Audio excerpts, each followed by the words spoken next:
Good morning and thank you for joining me. This morning we have to talk to each other about an incredibly important topic. It's called promise to never hide yourself when in pain. I received the other day one of these pictures that we all get in WhatsApp from time to time, and this one really grabbed my attention because it said, promise me to never hide yourself when in pain. It's unfair that we laugh together, but you cried alone. This has got me thinking really deeply because it sort of arrested me in my footsteps and it shook me to my core, because on the one hand, when we're in pain, it can also be a lonely kind of pain, meaning we don't really open up and show. And there might be telltale signs around you and people might ask you, how are you? And we give them that reply that we speak so many times, I'll be okay, or simply, fine, thanks. But there's one thing when we're in pain that we really need to hear, we need to believe it, and we need to hold on to it in our pain.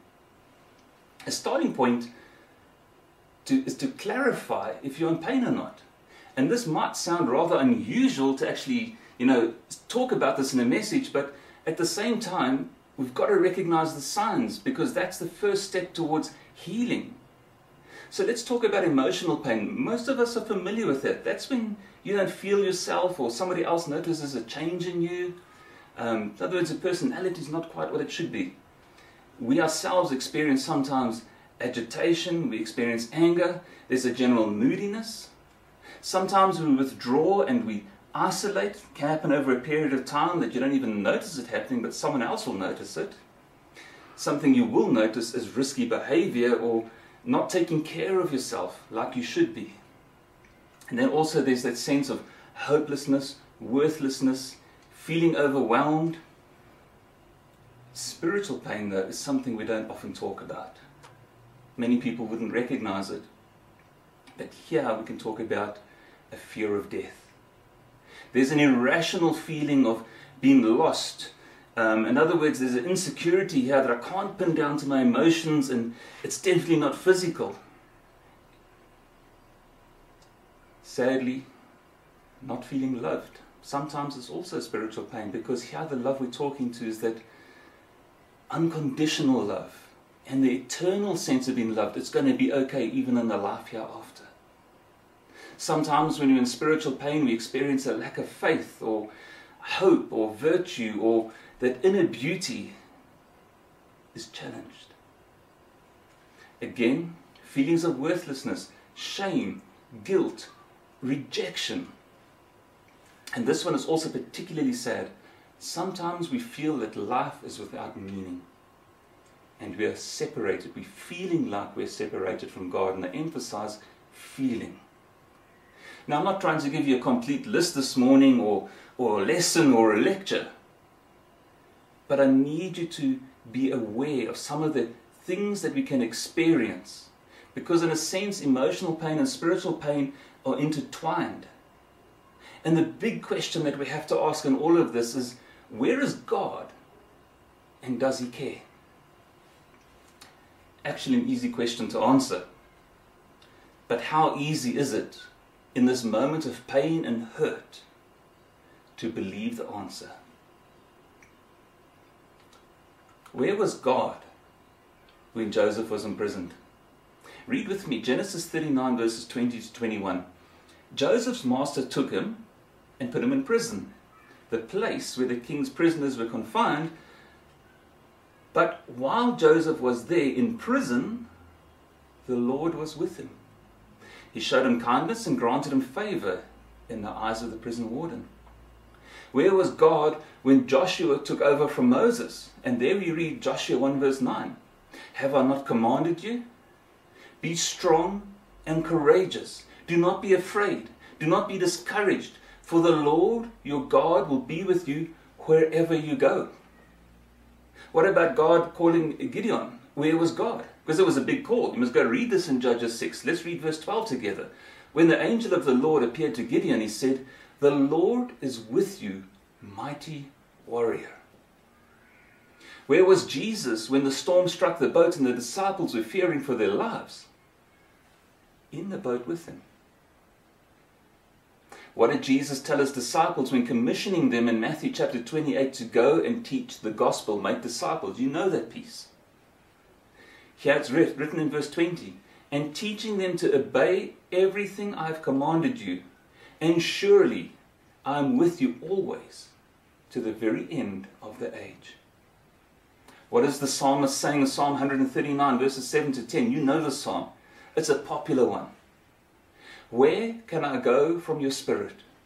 Where can I flee from your presence? If I go up into the heavens, you are there. If I make my bed in the depths, you are there. If I rise on the wings of the dawn, if I settle on the far side of the sea, even there, your hand will guide me, your right hand will hold me fast.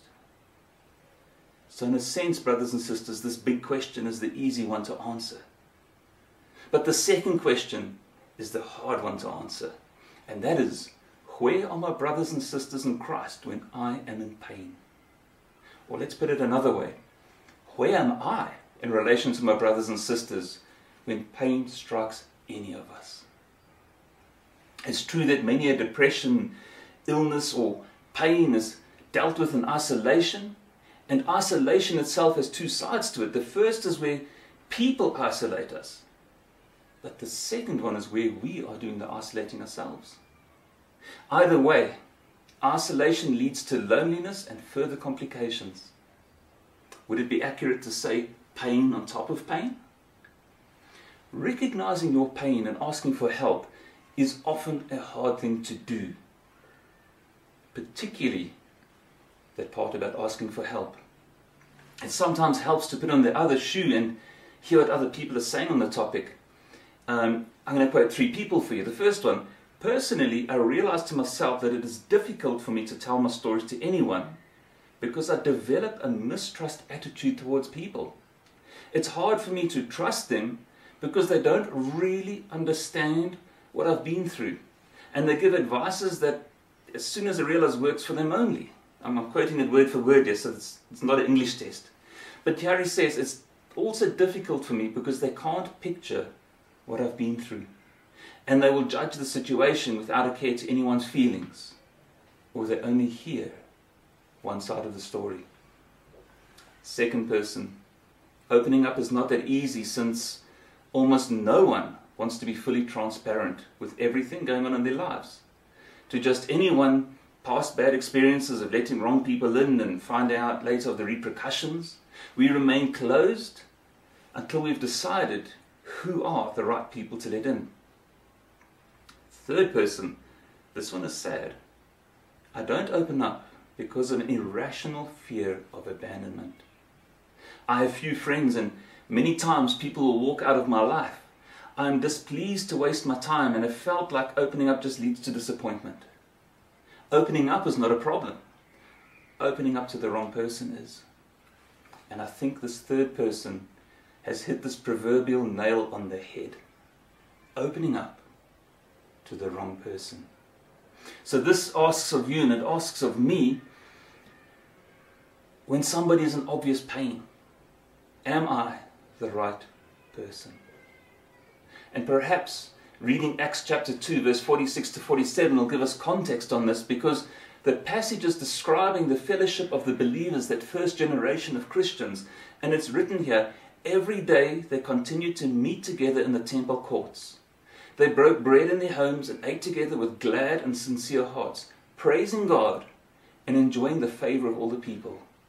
And the Lord added to their number daily those who have been saved. I'm sure in this context that you will agree that the right person, being the right person, it's a person who aims to glorify God in all that he or she does.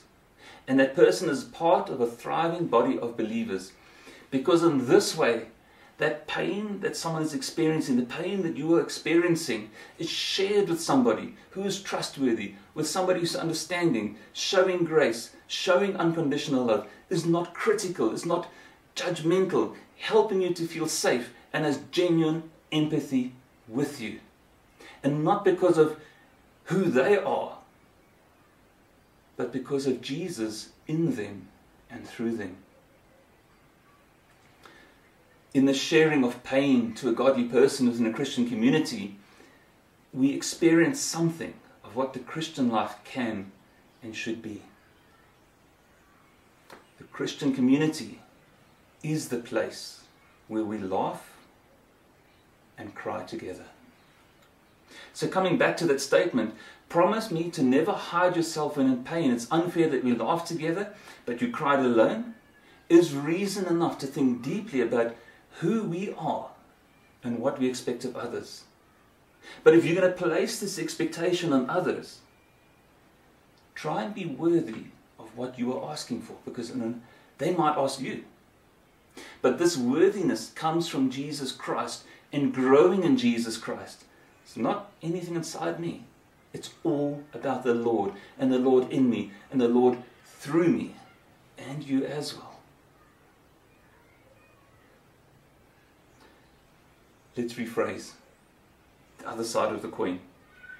When sharing your pain with others, you have certain expectations of that person. Can you live up to your own expectation? And can you do something about it? Let me bring it together. It might sometimes feel that we are burdening someone else with our pain. And sometimes we have that fear that I'm about to over-dramatize, or worry that what's something big for me is not something big for someone else. And sadly, some might even receive a cry for help with this attitude. But 1 Peter 5 verse 7 says, cast all your anxiety on him because he cares for you.